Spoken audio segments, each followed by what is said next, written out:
Bonjour, je me présente, je suis Lanor et j'ai 56 ans. Mon existence n'a pas suivi le chemin que j'avais anticipé. Mon époux Jonathan nous a quittés il y a 2 ans. C'était un homme bon, mais quelque peu distant, souvent perdu dans son travail ou ses réflexions.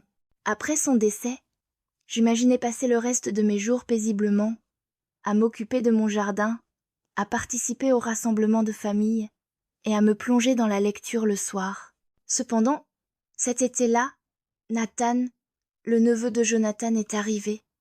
Il a 28 ans et déborde d'une énergie que je n'arrivais pas à comprendre.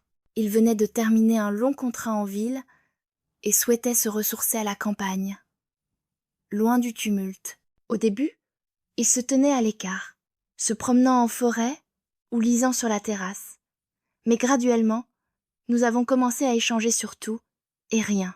Il avait une façon singulière de poser des questions qui me donnaient l'impression d'être véritablement vu, réellement remarqué. C'était une première depuis de nombreuses années. Un jour, alors que je réparais une clôture délabrée dans le jardin, Nathan m'a offert son aide. Il travaillait en silence, mais avec concentration, et je ne pouvais m'empêcher de constater à quel point il était différent de Jonathan. Alors que Jonathan était toujours absorbé par ses pensées, Nathan semblait pleinement présent. Jour après jour, j'attendais avec impatience nos conversations. En sa compagnie,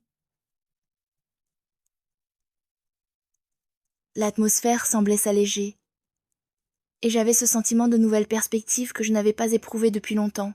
Un après-midi, tandis que le soleil filtrait à travers les arbres, j'ai décidé de ranger le grenier. C'était une de ces corvées que je remettais sans cesse. Trop de souvenirs, trop de poussière. J'ai relevé mes cheveux, attrapé quelques vieilles boîtes et commencé à faire le tri. Nathan est apparu dans l'encadrement de la porte. Sa chemise était collée à son corps à cause de la chaleur estivale. Besoin d'un coup de main, un léger sourire. Avant que je puisse répondre, il avait déjà soulevé un coffre lourd, comme s'il ne pesait rien. Attention, et je dis, ce coffre est sûrement plus vieux que nous deux réunis. Il a ri en le posant délicatement sur le sol. Alors, c'est bien que je sois là pour aider. Tandis que nous travaillons, nous avons trouvé une boîte avec de vieilles photos. Je n'ai pu m'empêcher de sourire en lui montrant des clichés de ma jeunesse. Il examinait chaque photo avec attention. Ses yeux verts étaient pensifs. « Vous étiez belle ?» a-t-il dit en tenant une photo où j'avais 20 ans. J'ai ri en tentant de relativiser. C'était il y a si longtemps. Peu importe, a-t-il rétorqué en gardant son regard sur la photo, puis en me fixant dans les yeux. Il y avait quelque chose d'inexprimé, évident, dans son regard. L'atmosphère dans la pièce s'est alourdie, comme si l'espace entre nous avait changé. J'ai détourné les yeux, me concentrant sur la boîte devant moi. Ces vieilleries, ai-je dit, ne sont que des rappels d'une vie qui semble si lointaine maintenant. Nathan s'est approché. Sa voix était devenue plus douce. Peut être qu'elle ne devrait pas sembler si lointaine. Je suis restée immobile, sans savoir quoi répondre. Ses paroles sont restées suspendues dans l'air, chargées d'une intensité que je ne savais pas gérer. « Lanor » a-t-il dit doucement. Sa main a à peine effleuré la mienne tandis qu'il prenait une photo. « Tu ne devrais pas vivre ça toute seule. La vie ne s'arrête pas parce que celui que tu aimais est parti. » J'ai levé les yeux vers lui, sentant mon cœur battre plus vite. Il y avait tellement de choses que je voulais exprimer, mais les mots me manquaient. Au lieu de cela, j'ai simplement acquiescé, laissant ces paroles pénétrer ma conscience. Ce soir-là, la maison semblait plus silencieuse que d'habitude. Nathan était parti se promener, me laissant penser. Assise sur la véranda avec une tasse de thé, je regardais le soleil décliner à l'horizon. Mon esprit revenait sans cesse au grenier, à la manière dont les mots de Nathan avaient résonné en moi, évoquant quelque chose de nouveau, de longtemps oublié. Lorsqu'il est revenu, ses joues étaient rosies par l'air du soir, il s'est assis en face de moi, son regard songeur. « Ça va ?» a-t-il demandé, brisant le silence. J'ai acquiescé, bien que j'en sois pas tout à fait sûre. Je réfléchis juste à ce que tu as dit plus tôt, à propos de ne pas traverser ça toute seule. Nathan s'est penché en avant, les coudes sur les genoux. Je ne voulais pas franchir de limite, il dit doucement. Je vois juste combien tu portes sur tes épaules, et je sais ce que c'est. Ces mots m'ont prise au dépourvu. Vraiment?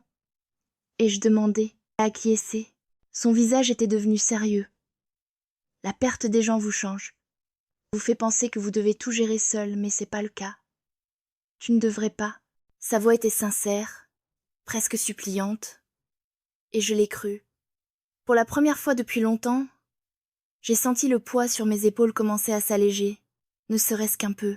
Nous sommes restés ainsi longtemps en silence. Un silence qui était confortable, presque apaisant.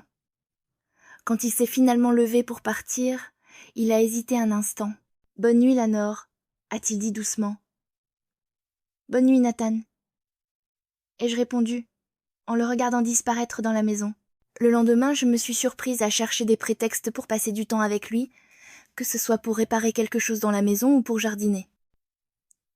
J'étais irrésistiblement attirée par sa présence, et je ne pouvais pas l'expliquer.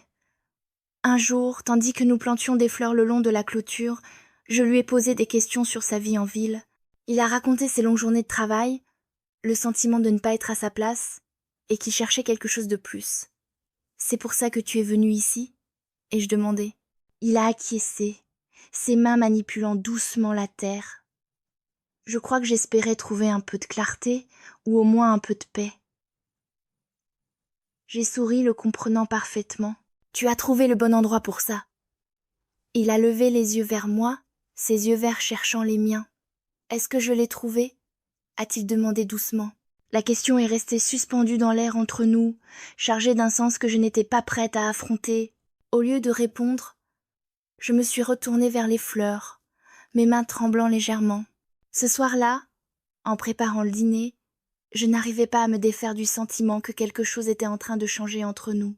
Nathan était assis à la table de la cuisine, feuilletant un vieil album de photos que j'avais laissé en évidence. Ses doigts effleuraient doucement les pages, s'arrêtant de temps en temps sur une photo. « C'est le jour de votre mariage ?» a-t-il demandé en me montrant une photo où nous étions, Alfred et moi, devant l'église. J'ai acquiescé en posant une casserole sur la plaque. C'était il y a si longtemps.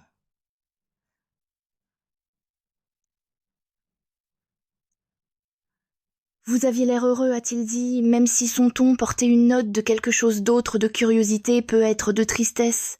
Nous l'étions, ai-je répondu, en tentant de me concentrer sur les légumes que je coupais. Nathan a refermé l'album et s'est adossé à sa chaise. Son regard était fixé sur moi. Et maintenant ? Maintenant, j'essaie de comprendre ce qui va se passer ensuite. Les yeux de Nathan se sont adoucis, et pendant un instant, nous sommes restés tous les deux silencieux. Le silence était lourd, mais pas gênant. Jour après jour, nos conversations devenaient plus profondes. Il racontait son enfance, ses rêves, les choses qui le faisaient se sentir perdu. Je partageais des histoires que je n'avais pas prononcées à voix haute depuis de nombreuses années. Un soir, assise sur la véranda, en regardant les lucioles danser dans l'obscurité, Nathan s'est soudainement tourné vers moi. « As-tu déjà songé à tout recommencer ?» a-t-il demandé. « Tout recommencer ?» ai-je répété, ne saisissant pas vraiment ce qu'il voulait dire. « Oui » a-t-il répondu. « Laisser le passé derrière soi. Trouver quelque chose de nouveau. Quelqu'un de nouveau. » Ces paroles m'ont prise au dépourvu, mais je n'ai pas détourné le regard. Je ne sais pas, ai-je avoué. J'ai toujours cru qu'il était trop tard pour ça. Il n'est jamais trop tard, a-t-il dit doucement.